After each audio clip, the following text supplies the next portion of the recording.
My name is Glenn Sang. I'm the policy advisor for homelessness and housing here at the Department of Healthcare Services. I've been in my role for about 2.5 years now, so just really leaning into a lot of great work and very excited about Transitional Rent, which we've spent the last couple years working on and leading up to January 1st of this year, which is the go live date for certain populations. And I'll dive into that more in a second.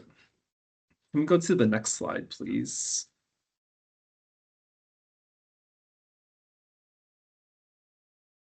So before I dive straight into transitional rent, I do just want to take a beat to kind of set the table about homelessness in California, but specifically how our department, DHCS, has really entered into the fray to address homelessness as a health issue. I think it goes without saying that homelessness is a major public health crisis in the United States and especially here in California. It's estimated that on any given day, there's well over 180,000 individuals experiencing homelessness in our state, more than a quarter, which represents more than a quarter of the nation's population, unhoused population. And also, in my opinion, this 180,000 number, this is also could be a very drastic understatement of the numbers as well, too. So what we know about our Medi-Cal members, you might just hear me refer to them as members, is that those members who experience homelessness have a high prevalence of medical issues, as well as behavioral health needs, and just very poor health overall. And I believe there's over 1.2 million adults in California who are living with a serious mental illness. 1 in 13 children are diagnosed with a serious emotional disturbance. And 82% of Californians experiencing homelessness reported having a serious mental health condition, and 1 in 10 meet the criteria for a substance use disorder. So all that to say is that a member's homelessness makes it extremely hard for them to receive appropriate care and treatment, which leads to an overuse of emergency departments, inpatient hospitalizations, and other acute care services.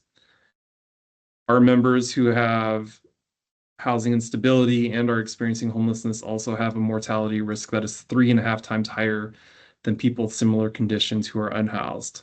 So bottom line is, as a result of homelessness, we see higher healthcare costs, but also very, extremely poor health outcomes for our unhoused members. So that's where our department comes into the fold, where we look at housing as a healthcare issue. So I hope to kind of lay the groundwork for that a little bit. But essentially, since 2023, and even before that, we've really leveraged, we meaning our department, DHCS, have leveraged various authorities to cover housing-related services and bring these services upstream to reach members experiencing homelessness. And importantly, I also have to mention that DHCS, our efforts are part of a much broader multi-agency effort to address homelessness in California. So we're investing billions of dollars to address homelessness through multiple state agencies and across many initiatives. So, over the last few years, we've really been leaning into this work. And if we can go to the next slide, please.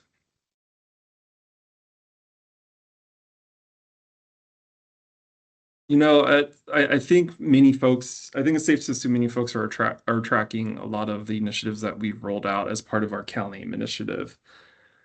So again, for many years, DHCS, we recognized and worked to address the vital connection between stable housing and health for Medi-Cal members. And that started really in 2022 with the launch of ECM and community supports, which are two key pillars of CalAIM. And through these, we really deepened, our focus on members experiencing homelessness, one of the highest risk and highest need populations in the state. So through ECM, Enhanced Care Management, sorry, can you keep it on the previous slide? Thanks. Through ECM's, members experiencing homelessness population, members are connected to comprehensive person-centered care management to address physical, behavioral, and social needs. We also saw in 2022 the launch of our 14 community supports, some of which include like housing transition navigation services, housing deposits, housing tenancy sustaining services, services that really help members find, secure, and maintain housing.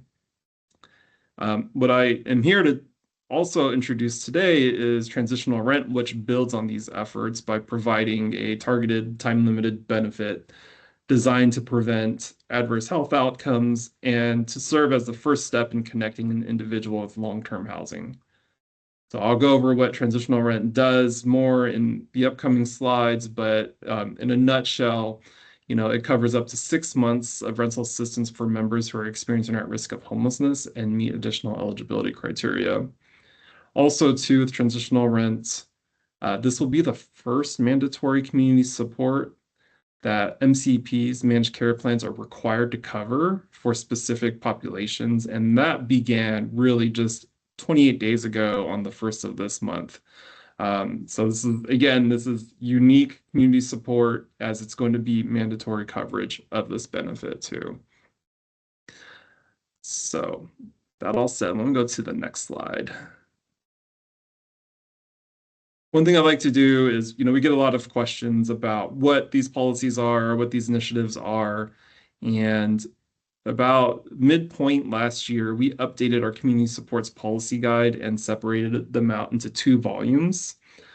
This volume 2, that's going to be, that's the one that's going to focus in on a lot of the housing related community supports. If you want information, specifics, or really any detail about these services, I would point to this volume 2 as the source of truth for any and all information that you can find on these services as well. Next slide, please.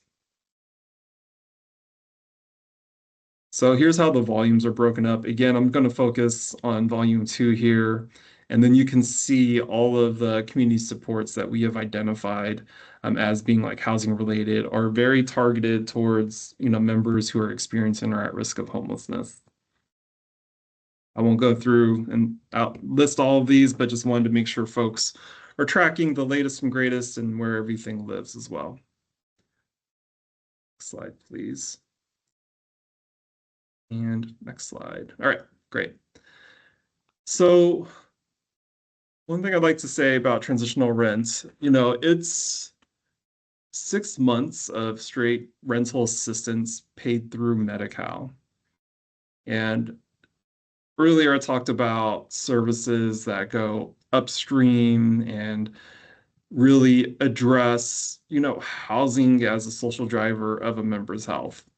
We've had, like I said earlier, services such as housing navigation to help a member identify and locate housing, housing tenancy sustaining services, which when a member is in housing, how they can keep and maintain housing.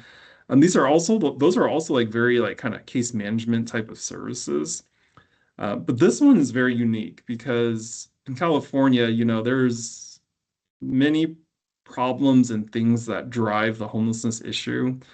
One, of course, is the lack of, affordable housing available to members. But two, it's also very challenging to just get our hands on like rental subsidies, helping someone pay rent, help someone maybe have like a little gap filler if they've lost a job and fell behind on rent for like a couple of months or just need, a little bit of assistance. Also, as well, with transitional rent, it's looking at and very much targeting like how members are entering into homelessness. So if we go to the next slide, this is our eligibility criteria. It's kind of like a wall of words, and I will try not to get too much into the weeds on this.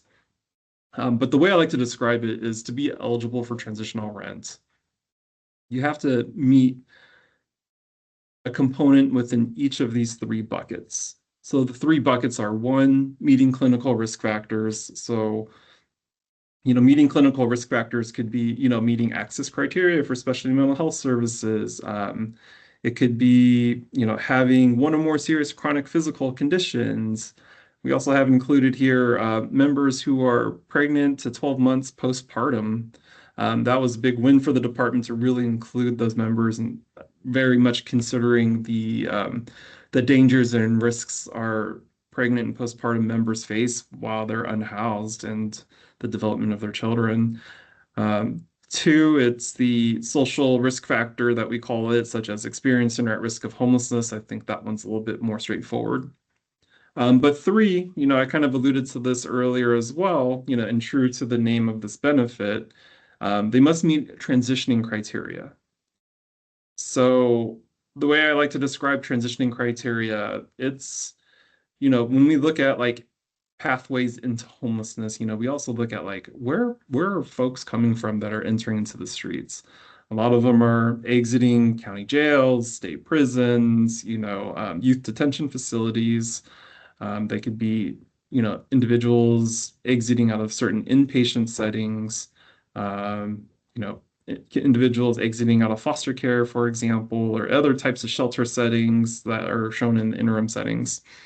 So essentially, for transitional rent criteria to be eligible, there's the three buckets you have to meet. So clinical, social, and the transitioning criteria as well.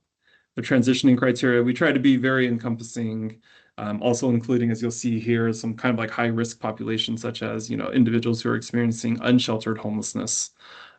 So we try to be as expansive as we can in our eligibility criteria, but just wanted to ensure folks had an understanding of what it means to be eligible for transitional rent. Next slide, please.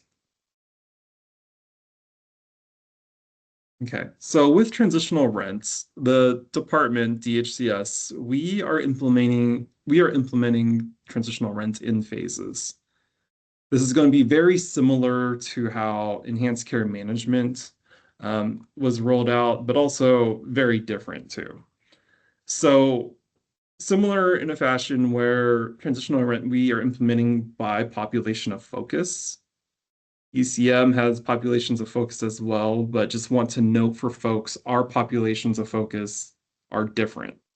So for transitional rent, our POFs are different than ECM. So same kind of nomenclature, but very different in how we're implementing it.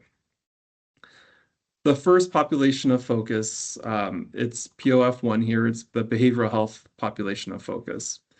So managed care plans as of 1/1/26 of this month had a mandatory go live to offer and cover transitional rent for members who meet the behavioral health population of focus criteria. So those members are those who meet access criteria for specialty mental health services, drug Medi-Cal, or drug Medi-Cal organized delivery systems as well. Another way to put it too, generally speaking, is for those members who qualify and are eligible for services under the county behavioral health delivery system. I'll get into reasons why we went into that, why we launched this population first. Mostly what I'll signal is with the upcoming launch of the Behavioral Health Services Act, which goes live on July 1st of this year. And I can talk a little bit more about that later on throughout this presentation.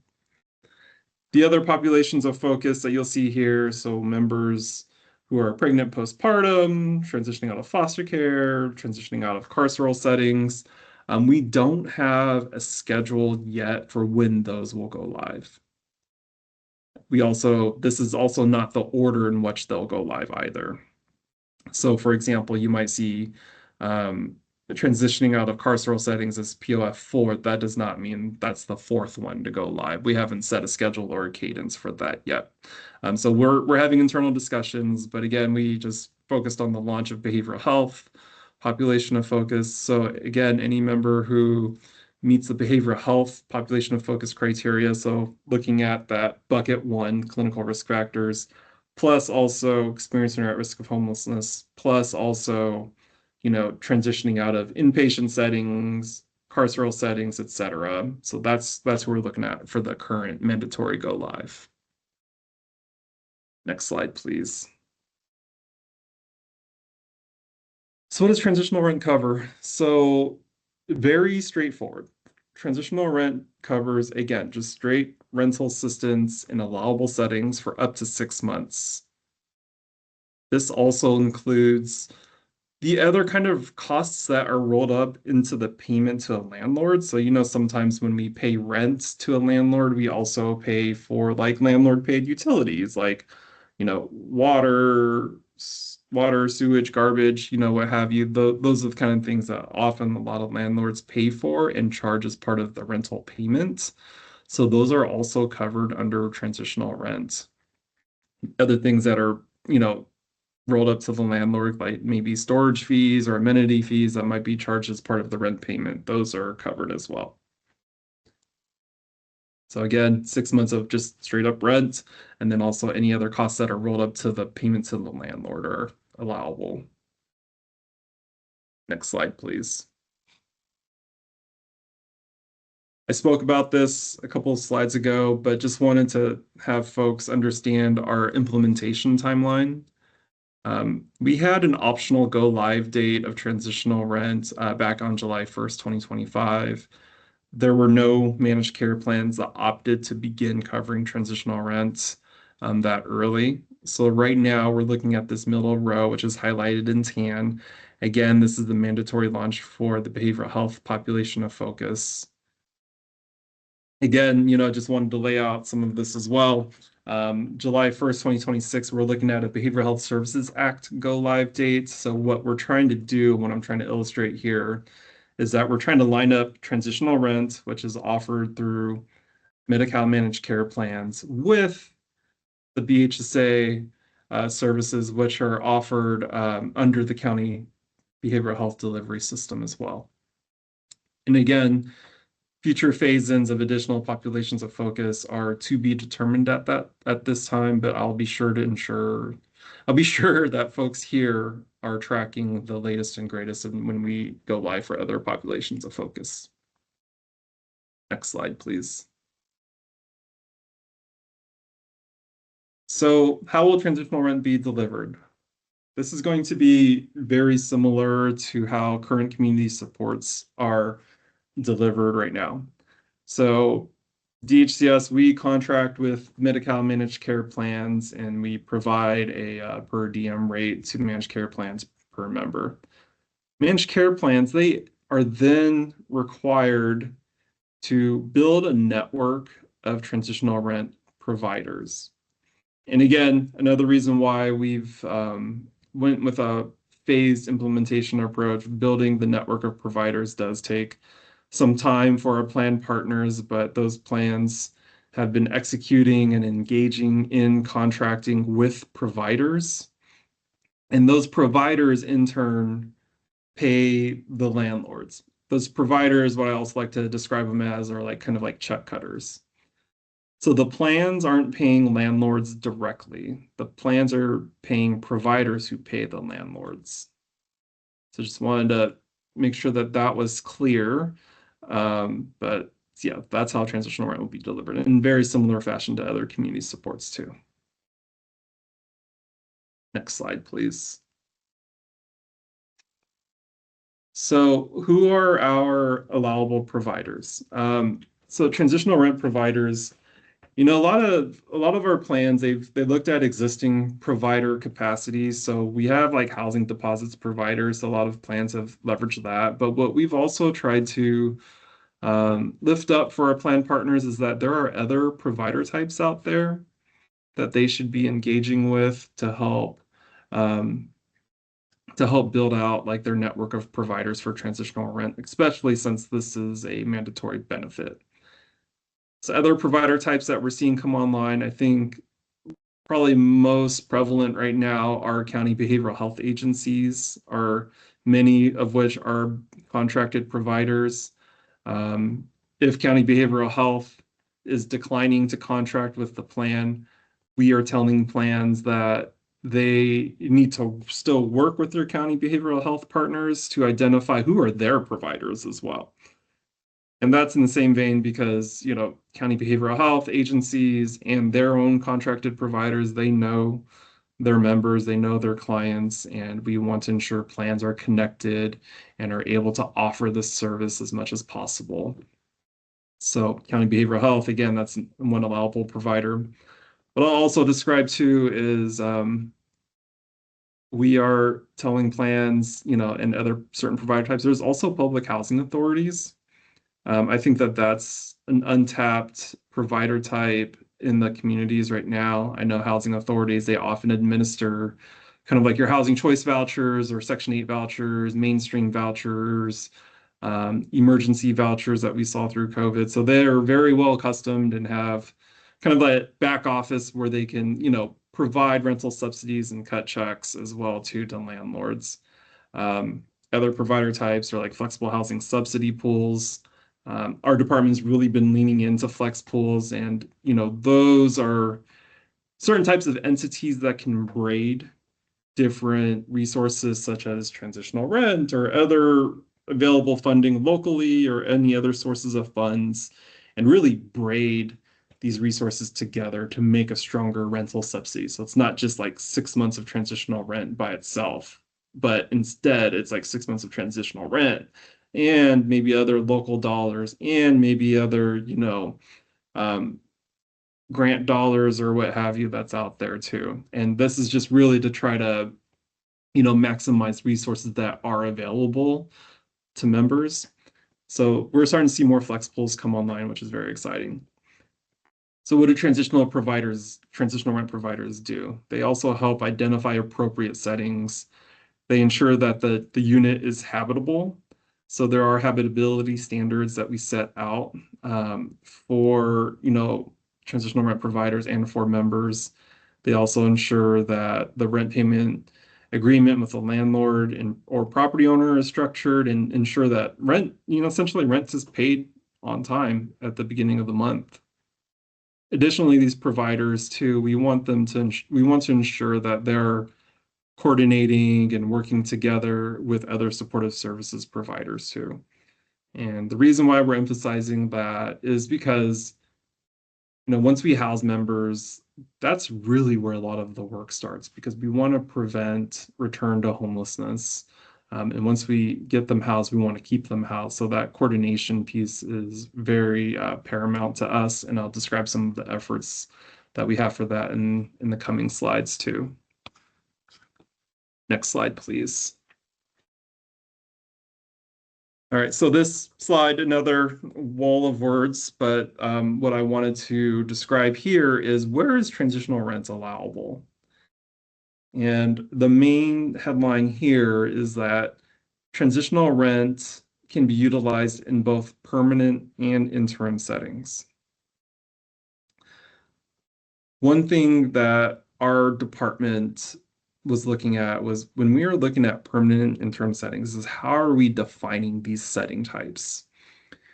And when we look at California statewide, but we also look at what other states are doing, we recognize that, and you'll see it on both of these lists here, that, you see, for example, like tiny homes in permanent settings and tiny homes also in interim settings, right? And that's because it's like, well, how do we define a permanent tiny home versus an interim tiny home?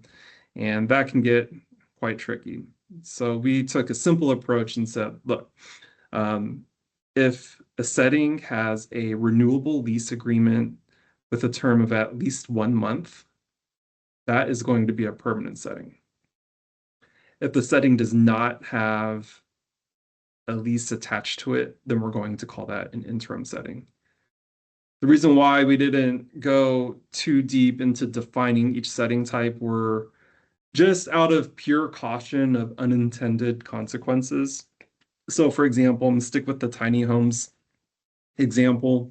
What we've seen in a lot of rural communities is a lot more tiny home developments. So tiny home villages, for example. Some tiny homes have a kitchenette and a bathroom attached to each unit, and they have lease agreements. And these are like just a creative, innovative way to build more affordable housing. So we didn't want to like unintentionally cut those off as being considered permanent. So that's why we said, let's just look at it permanent and interim and define it through, the prominence of a lease agreement. And again, that lease agreement has to be renewable for at least 1 month. Next slide, please.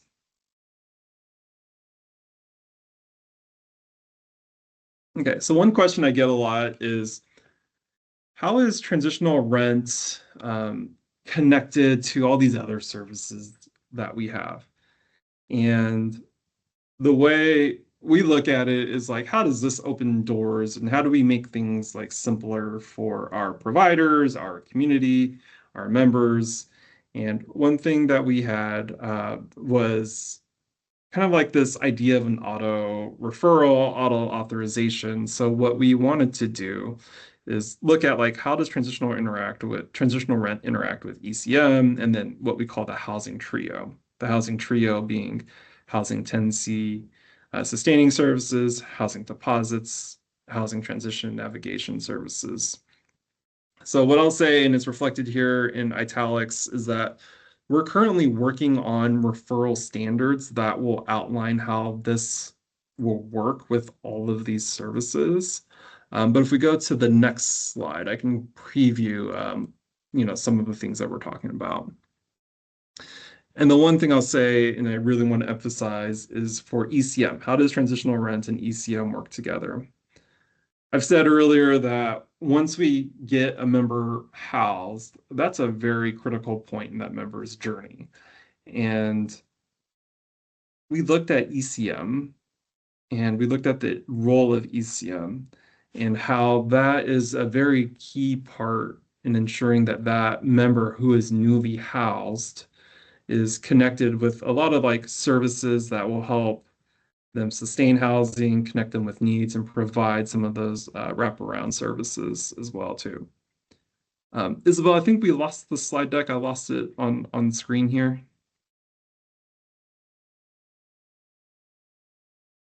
Sorry about that, Glenn. Just Okay. a quick reminder, Glenn, if you can pace yourself just a little bit for the translator. Okay, sorry, am I going too fast? It's okay. Just a quick reminder. Thank you so much. Okay.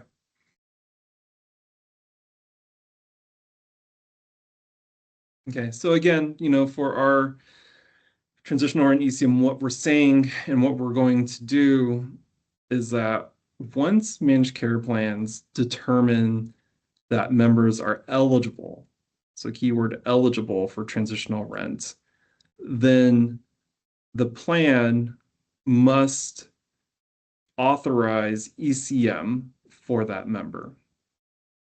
That ECM provider is then required to conduct weekly in-person outreach visits.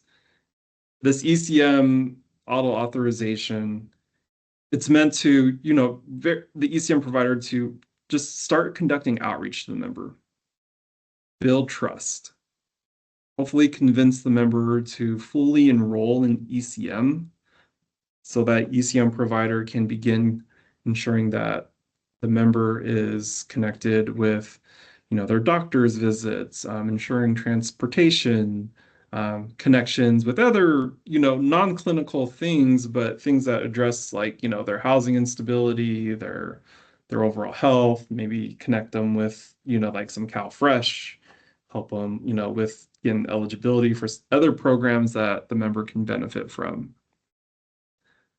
So this the member who is receiving transitional rent, they can always decline ECM. We don't want to force it on members, but we do want to highly encourage it and do whatever we can to help connect that member to ensure that once they're housed, that they remain housed and also have the services brought to them and in true spirit with ECM. The other ones I mentioned for like, other community supports, I don't have a slide for it here, but I'll just say that in the near future, in the coming months, we'll be releasing referral standards. So those will be like how, you can help, providers understand how can this person that I know can benefit from rent, how can I get referred to a plan to get this authorized? So that will come in the coming months. We're hoping to wrap that up before March of this year and as soon as possible. But the idea is once you're receiving transitional rent, which of these other services does the member need or can benefit from right away?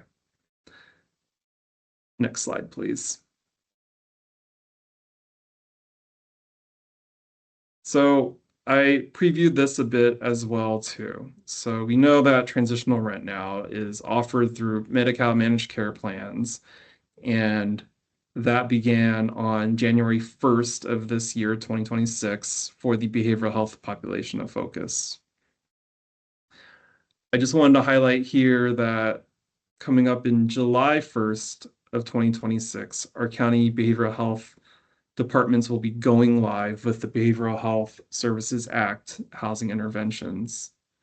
So under this right column here, counties will be required to spend 30% of their BHSA dollars on housing interventions. And the reason why we're very focused on this connection between managed care plans and counties is because, as we know, Medi-Cal is, a source of funds for transitional rent. But BHSA is also another source of funds for housing interventions, which could also together create a longer term rental subsidy for eligible members. So that's why we have a lot of focus and we're trying to be creative in how we're building out rental subsidies, because one of the bigger questions that we're tasked with transitional rent is what do we do on month 7? Obviously, it would be ideal if we had 12 months of transitional rent, but the reality is we only have 6. So how can we make best use of that 6? So we're looking at trying to build connections again with other delivery systems and resources like the BHSA housing interventions. Next slide, please.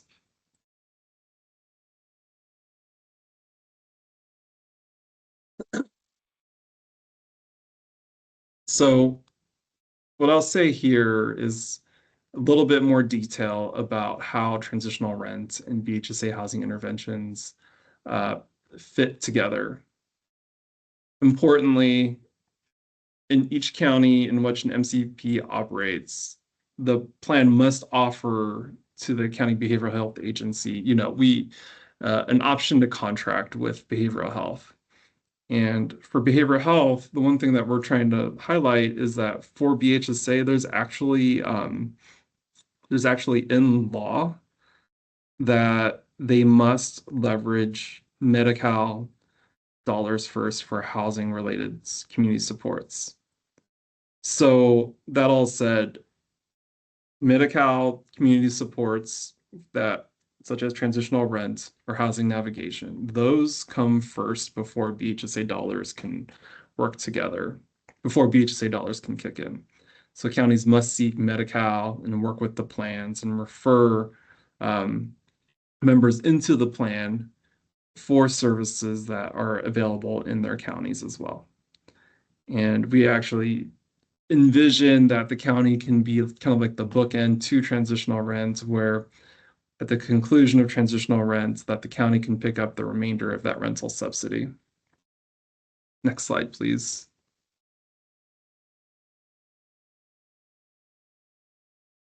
So what we've tried to put in place, the expectation of contracting. I mentioned this earlier, so I won't spend too much time on it, but we required plans to offer contracts to county behavioral health agencies. And if county behavioral health declines to contract, then we're telling plans and counties to work together to identify who are the county's network of providers that can help deliver transitional rent to members.